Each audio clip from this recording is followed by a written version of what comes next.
So, look.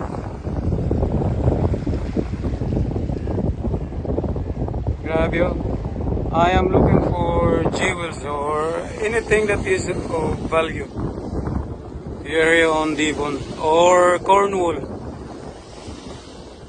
Ano? To be precise, Exmouth.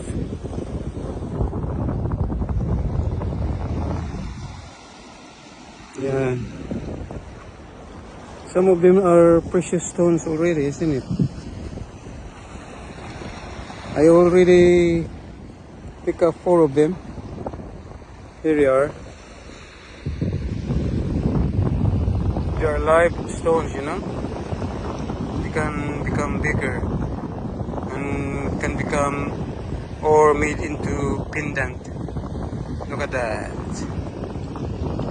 So there are plenty of stones here that are valuable, you know. Look at that. High tide is coming.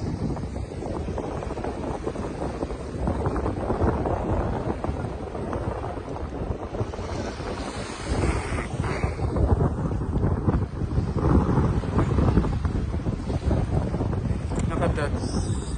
How beautiful it is, man.